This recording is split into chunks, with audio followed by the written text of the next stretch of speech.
Another workers' union supports the Activision Blizzard acquisition by Microsoft. Amid all this turmoil, we have a third major union offering their support and a whole lot of other things to catch up on. Let's dive in right now.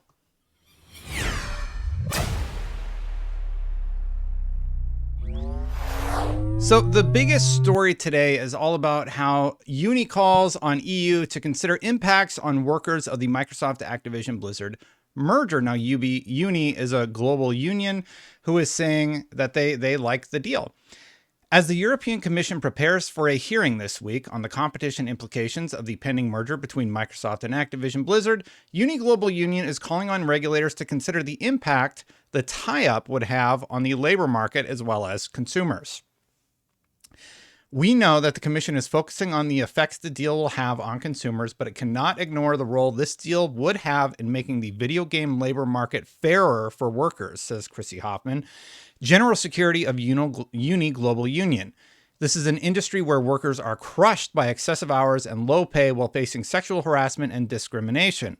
It is an industry that needs an expansion of worker protections, and Microsoft's commitment to labor rights will help make that happen. Microsoft has made a lot of public statements about how they plan to improve the work situation if the Activision Blizzard deal goes through, and deal with a lot of the issues that they have seen there. It's like a core focus for them. And this is the third large union that has offered their support for the deal. No unions, as far as I know, have come out in opposition of it, but we have three of the bigger ones saying, hey, this should go through. This would be really good for workers. Collective bargaining is a way to remedy possible negative consequences of a merger on the labor market, and it is also necessary to fix problems that are existing in the industry, said Hoffman. We know that the union difference is a more democratic workplace, higher pay, and greater equality. So they support it. That is the third union that has come out in support of it, and yet we're still seeing a lot of opposition to this from FTC, CMA, and EU. Based on Sony's remarks. Now, if this was a wide sweeping thing where there was just a massive outpouring of negativity about the deal from other companies, but mainly Sony started it all. There are the NVIDIA complaints, but NVIDIA doesn't particularly oppose the deal. And then there's Google who, well, Google and Microsoft don't really get along anyway. So people with a vested interest in the deal failing seem to be the most opposed to it. And I think those sort of criticisms should be taken with a little bit of a grain of salt, especially as we have some updates on the provisional findings. IDIS collected them. I don't have a lot of time right now with the second kiddo, so I've been relying on IDIS, and he is just a great resource for, collecting all of his thoughts about the provisional findings. And he said the following, which we'll get to in a second. But first, half of you are not subscribed right now. So if you hit that subscribe button, hit that bell right now. If everybody watching this video did that, I would hit my goal today of 100,000 subscribers. We are so close. Thank you for watching. Please consider subscribing. So IDIS said, Appendix C includes a lot of stats, for example, about console hardware by sales value, volume, active users, and install base in UK and worldwide from 2019 to 2021. A lot of it is redacted, but you can see Microsoft had 10 to 20 in 2019, 30 to 40 for Sony, and 40 to 50 of Nintendo. And then that's sort of evened out in 2020. And then in 2021, still in third place, 20 to 30, 30 to 40, 40 to 50. So Sony is still ahead of Microsoft in 2021. And then share of console hardware by annual sales, again, Microsoft in third, but Microsoft is catching up. Like, look at this differentiation now. Now, a lot of people are like, Sony is so far ahead of Microsoft. Maybe after the 2022 stats come in, but if we look at these 2021 stats, it was pretty close. Largely because of, well, partially because of the shortages, but I think the Xbox Series S being lumped in with the Xbox Series X does certainly help the value proposition for any consumer looking to buy a console. Hardware by annual sales, again, Microsoft in third, et cetera, et cetera, et cetera. Now, here's an interesting table. Table 11, shares of console subscription and digital distribution in terms of consumer spend 2019 to 2021. So Microsoft had 40 to 50 in 2019, and they've maintained that. Sony had 50 to 60 in 2019 and 2020, but in 2021, it dropped. We know they lost a few users for PlayStation Plus, but that was made up by the conversion of PlayStation Now into PlayStation Plus. So revenue-wise, they actually came out ahead while losing users, but they're neck and neck in terms of the digital distribution in terms of consumer spend, and this is CMA data. So yeah, and then Nintendo Switch is like 5 to 10. Nintendo, I don't like what Nintendo is doing with their particular service. Is Nintendo Cloud Gaming coming to new devices? Nintendo Switch Online has been excluded.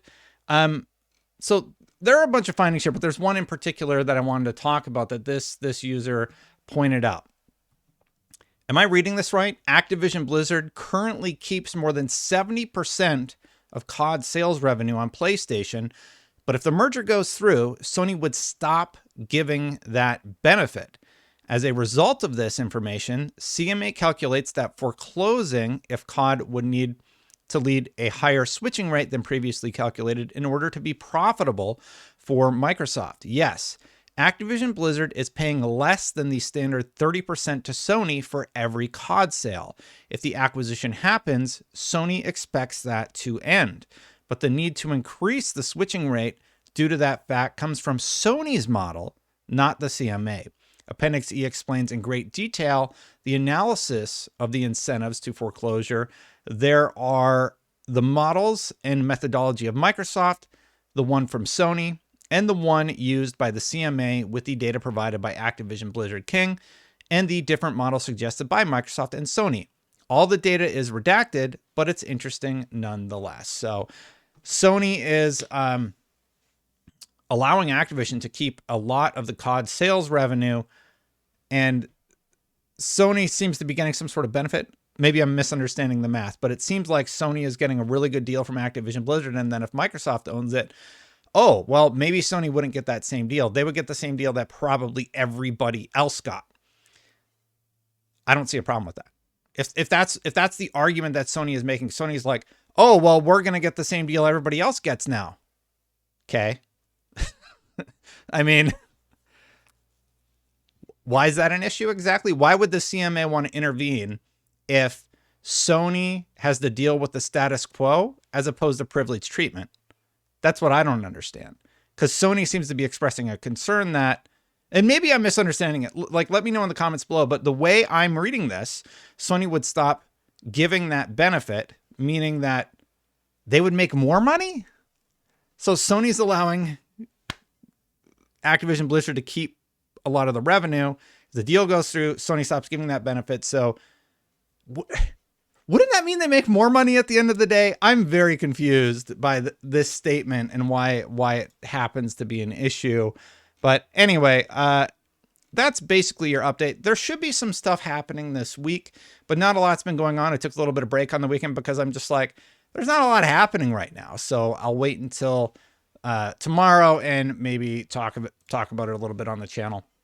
So thank you so much for watching. If you like these sort of updates, let me know if I'm like not understanding the problem with Sony making more money correctly, because that I don't get it. Anyway, thank you so much for watching. If you like my videos, hit that subscribe button, hit that bell to know when my content goes live. I really appreciate it very much. And half of you watching right now aren't subscribed. So if you did, I would hit my goal today, and we're very close. Thank you so much to the members for watching. I really appreciate you supporting the channel.